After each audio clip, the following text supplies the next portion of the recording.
Secrétaire national, adjoint, chargé de la mobilisation de l'UDPS, le peuple dirigé par Valentin Moubaké. UDPS, le peuple. Valentin Moubaké. Deuxième invité. Oui. Bonjour, ingénieur. Bonjour, c'est M. Béa Jean-Marie. Donc, dans le mouvement cofondateur, il y a mouvement Congo Uni, Congo Fort. Donc, le peuple congolais azala uni, peuple congolais azala un peuple. Tant on a un peuple, c'est-à-dire que nous avons peuple américain, que peuple américain azali un peuple américain, donc aza peuple américain. Donc d'ailleurs nous luttons pour que l'identité où il salama prochainement. Tout le monde a une zone d'origine et un village d'origine, mais ils ont la identité où ils ont salama na mboka surtout ils ont développé. Parce qu'il faut que Babilo pour y avoir ethnie, il y a des autres nations na séparation, il y a des autres nations na poké de libosoté. C'est pourquoi on a fondé le mouvement Congo Uni, Congo Fort pour monter ce qui azali na Équateur à se retrouver pendant panaye. Pour Mwenyebungu, ce qui azali na Kasai à se retrouver panaye. Kasai kaka nangate même na petit village. Tous à un peuple. Alors à ce moment-là, tu as citoyen et tu as un pays. Donc, juste mouvement dans bongo, mingi va confondre tant on a propos nanga que mutua IDPS to mutua boyeno, peut-être la cause de la mutua IDPS, mutua Fayulu, mutua Mobake, mutua Batuyon soit ceux qui ngala zali Congo ini, mais ceux qui ba idée, ils zali ko converger vers progrès, vers union ya peuple. Alors on zali ko adhérer. Mais ceux qui zali ko converger té, voilà, on peut adhérer à ta moquette. Merci. Alors il y a un débat houleux, nous avons sa tendance et une position dans le Kanambo Kanabiso. Mais avant tout, merci à nos partenaires Nabiso, la Fondation Samuel Eto'o-Fils, bien des bonnes choses à vous, Fondation Samuel Eto'o-Fils, toujours le monde Nabiso, dans la sanité, de Kanabiso Mogisho, mon côté partenaire Nabiso, Wazali Kosunga Solution et l'opposo avec Dr Mogisho, au Boko Kosunga, pour Nabino, na numéro, na OP Sabino Bobenge rapidement, plus de 243 85 20 18 601D, plus de 243 85 20 18 601D, et avec savon bio MG et Kosungayo sans hydroquinone pour Ezalapenza Kitoko Mingi. Et le tout dernier, les Alibongo de Konabiso Jean-Pierre Mbalaka Sanda, Topistio Pembo Temingi, pour les mon partenaire Nabiso officiel. Alors, Tony, avec beaucoup de sérénité, toujours le Bela Mboka, Montana Montapé, ça m'a canisnaé. Tony, il y a des gens responsables. Pour exemple, on a Paris, dans le 19e arrondissement, dans le moment, on a partenaire, on a Kali, Massif, Ndonga, la Marie, la Grâce, dans Paris, 19e arrondissement, on a Belé. Alors, Toké, Likambo Oyo, Yasseni. Catholique, église protestante, on va causer la Mokozambo et Mbabang. Côté qu'on a les autres confessions, c'est déjà Mbosso. Résultat. Monsieur Ig qui l'a dit. Tous les années. Tout ça l'année. Merci beaucoup pour la question. Et ça, tellement pertinente. Je crois que cette question est inscrite dans la Constitution.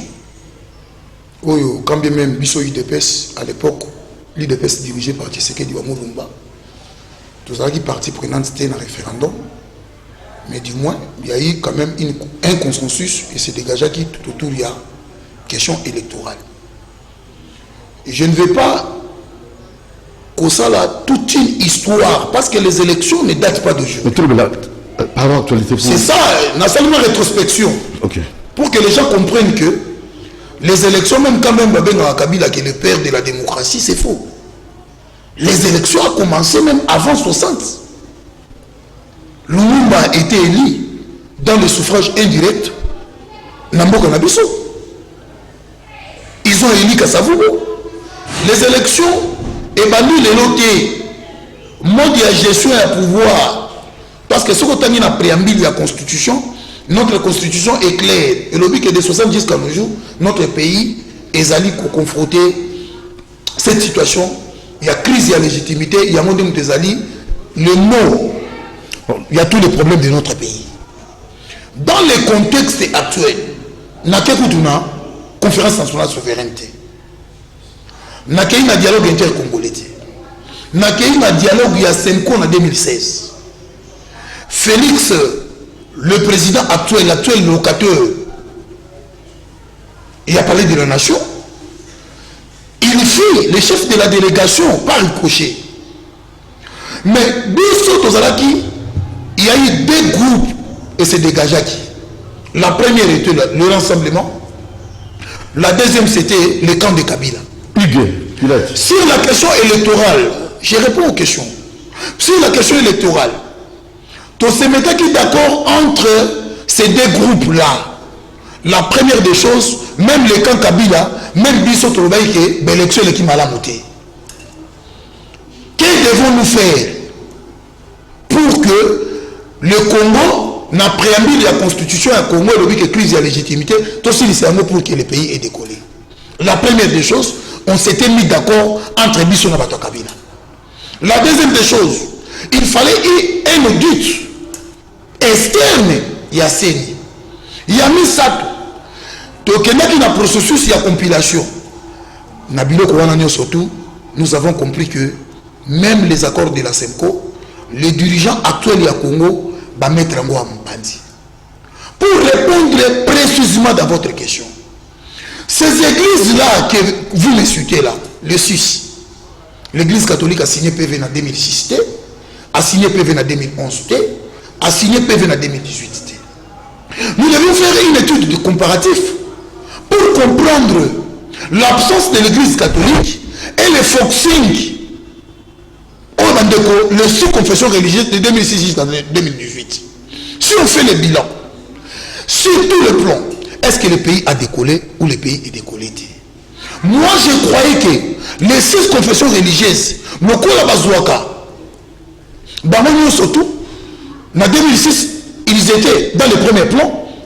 Il aurait dû que cette fois-ci, comme l'église catholique a participé à quitter, tout ce qu'il est nous, l'église catholique a fait ça. On peut bon dur de l'église catholique, mais nous savons l'engagement personnel est de l'église catholique dans 92 avec Monsengo. En conclusion, nous disons ceci. L'article 10 et l'article 12, il y a loi et fonctionnement à CENI. Et le but que moto à la présidente à CENI, il faut avoir une expertise électorale. En 2006, l'église catholique a donné son expertise. 2011, l'église catholique a donné son expertise avec les SCC. 2018, l'église a donné son expertise. Il y a 40 000 observateurs dans les bureaux. Nous disons ceci.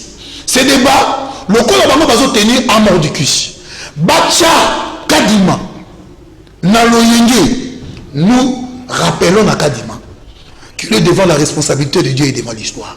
Nous rappelons le président actuel qu'il est devant Dieu et devant les responsabilités histoire. Nous disons aux Congolais, par recommandation d'Abissou, les élections se gagnent à 3 niveaux. Botika, Bacha Kabundu, Bacha Kabouya, comme Bango Bayebi, Bazaba Kitania Kabila. Comment ça? Bazaba Kitania Kabila. Pour Chader Alobaki, qui pour gagner l'élection au Congo ou en Afrique, il faut en CENI, il faut en la Cour constitutionnelle. Fait que ça dans la Cour constitutionnelle. Alingacha Kadima. Ce n'est pas un problème. Nous nous disons que... Mais là, ce sont les bases à la vigilance. Ce sont les religieux qui bloquent, ce sont les chefs religieux. Non, ce sont des politiques. Les politiques, il faut citer son nom. Et je m'inscris en faux ma démarche chez l'Église catholique. Parce que le président de la République, il est le parti en conflit. Par rapport à la question d'actualité. C'est comme à son temps, l'Église catholique a fait le 98%, même la résolution par Kabila a fait la 2%. Félix Mozago Memelaye, lui-même il est candidat en 2023. Pour que, bon Memelaye, que Félix Antoine Chikombo a tranché vos problèmes. Il sera entre les marteaux et l'enclume. Il y a encore une jurisprudence politique que nous devons retenir. Ronsard Malonda, il est l'émanation de Kadima. Et si réellement que le président a bien entériné Kadima, parce que ce n'était pas le président de cette commission de la confession religieuse d'Aïkina PV. 2, on n'a pas trouvé consensus. Il doit nécessairement rejeter Kadima. Okay. Mais nous disons ceci pour chiter. Tout le but qui est Kadima. Bissot le but n'a Congolais que les élections se gagnent à 3 niveaux. La première, 1, vous devez rester dans des bureaux de vote, voter, rester là. Nous attendons des listes publiées le soir de tous les résultats, il y a un résultat au biso toko ça la foi. Et nous étant politique, toko la sa population, nous allons nous essayer de bakende. Ndenge lekaki na Madagascar, ndenge lekaki na Kenya, ndenge lekaki na Kenya, ndenge lekaki na Burkina Faso, ndenge lekaki na Tunisie. Nous sommes des politiques. Bon, merci mingi na ba téléspectateurs. Eza mawa komona ke mboka ekomi na niveau oyo tozali ko kende malembe oyo lelo bozomona ke bana o bazali ko boma batu na ba machette lelo ba produire quand même ba maïs batu pe balie bo bazana kanya makasi se bakuluna o bakangaki o bakende ko sala kuna ba masango ekomi na Kinshasa bana wana lelo d'ici 5 ans en tout cas bokomona ke eza bana ba changer on a benga ka génération Kabila. Parce que mingi bazana ba 18 ans, mingi bazana ba 20 ans, Kabila kuta bango bazana 5 ans, batangisi bango ba classe T grâce à nani école gratuite ya mukolo lelo oyo o bazobota malelo ba keliboso. Alors pour la bozonga na seni ezama wakomona ke ba homme politique oyo toki ko banda ko pesa respect. Bazali na ko tenir langage yake ba ko faire descendre peuple na nzela. Bako faire descendre peuple nanzela bokomona bitumba bokomona boye idée eza nango te ba idée nini ba pesa kabiso tozomona yango te makambo nini bazana yango ya malamu tozomona yango te bilan na bango lokola ba opposant eza te parce que ngelo bateke soko za opposant nde okozanga bilan okoza la opposant oza pena bilan moko positif ya makasi koleka bilan eza te mais bazalika ko projeter ba misusu pe batindami pe na ba force au pouvoir il faut boye ba force misusu ba force ba pouvoir occulte o ezali ko tinda bango na ba pouvoir la molili o eza ko tanga kombo na yango te de façon que marche to sto bandi malembe o ezo kende o ba prix avion ezali ko kita bomona ke nyonso ne kende bele pamba alors na koloba pona seni que ba confession religieuse de konanga ba kotaki na consensus c'est que ba bokei ko voter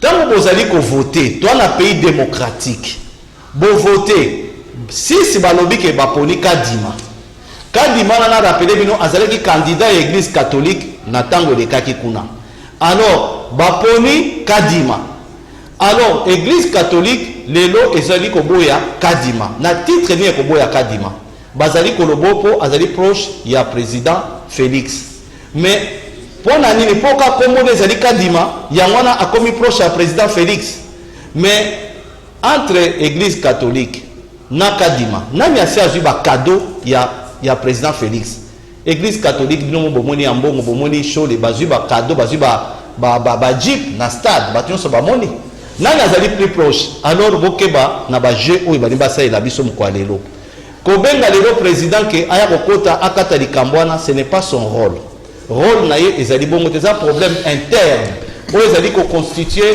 eloko moko boye salami basala nanu yango alors président soki aye lelo ndenge ndeko auti koloba ako se retrouver entre les marteaux et l'enclume parce que aki koya te ezali ekeseni na kaya malonda mabunda basalisaki makambo nyonso tozoloba lelo sanke biso nyonso tomona yango na bomonaki na bambemba yango na bomonaki na batu nyonso tu MLC batu tu batelemaki na nzela fo na kolakisa ke toboyi likambo oyo et en plus il faut landa critère na yango il faut ekende na ne pas ya mboso ndenge ya tanga malonda ekendeki na ne pas mabunda entériné mabunda ke ko présenter dossier pas ya président tant mabunda alakisi dossier pas ya président dossier wana ezaki na sous-basmate et kaka boye yeyo bato baponi mais baponi ye wapi makambo wapi président ko signer ndenge nini yango na bomonaki président alongolaka na tango wana alongolaka malonda makambo ezaki floué et en plus bato o balakisaki malonda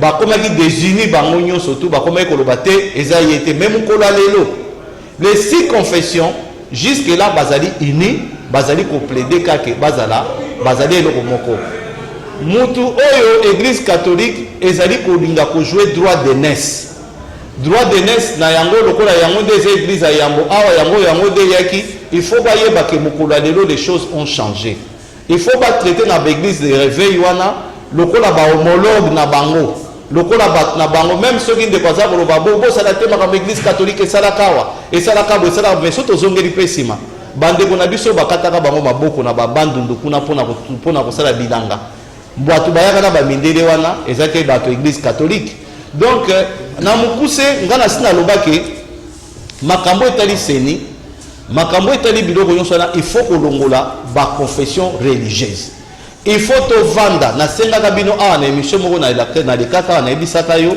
ndeko duduke il faut tovanda au moins na 2025 mpo toorganize baélection tobenga na tovanda totala ndenge nini tokoki kosala mais tellement que mingi baza na kati na bosenga ya mbongo bato bozomona ezala Félix asali baso de mouton te ezala asali boyeloko te mingi bazali na kati na bosenga ya mbongo baza en manque d'argent bamosusu bakoti banyongo bamisusu bazolaka bango nde bozomona bazoya mpona confronter biso peuple congolais mais biso toza na besoin ya kimia biso peuple congolais soki ndeko kadima aleki église ezali kolobake église catholique ezolobake balingi kopona mutu oyo akotanga kombo ya mutu oyo aganye donc c'est que église catholique ezali na mutu na yango oyo bakopesa po batanga kombo c'est que bazali na mutu na bango parce que mutu bato bakovote c'est que balingi kozwa ya bango candidat en dehors ya kadima oyo akotanga likambo oyo bango moko bakopona mutu bango moko bakopona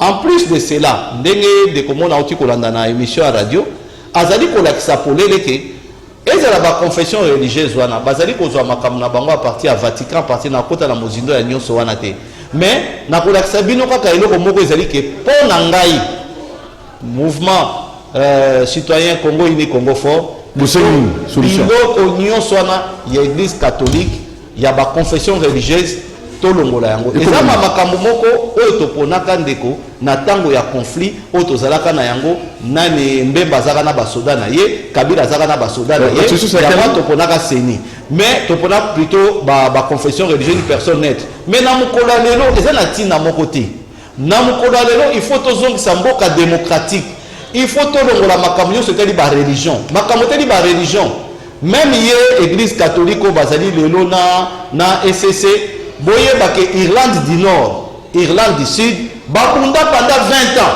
côté catholique côté oyo protestant bakunda babundisa bato na kati na mboka ndelo bemba sala na kati na mboka na biso na mokolo leo président akota na kati na piège wana solution ezali ke basi baponaki kadima ese pona maki lelo ba chef ba parti politique mususu o bazokufa na nzala bayeba ke bilanga ezali batinda ba membre na bango to baluka moyen basolola ndenge ya bien pona kobongisa mboka et non pona okende kodiviser bato to na besoin wana te soki kadima lelo ndenge si confession eponi yango bino bozali koboya bazongisi bino mbala na mbala bokende koluka solution bozolinga koluka solution te alors na mokolo lelo président koya na kati na piège wana te mais plutôt asalela mayele oyo mboso tanga kopesa ye candidat parce que ezala na niveau ekoleka na assemblée nationale président qui peut intervenir avant et à partir de l'Assemblée nationale des présidents avec entériné tout avec au catholicisme de loi pour la carte na piège joanate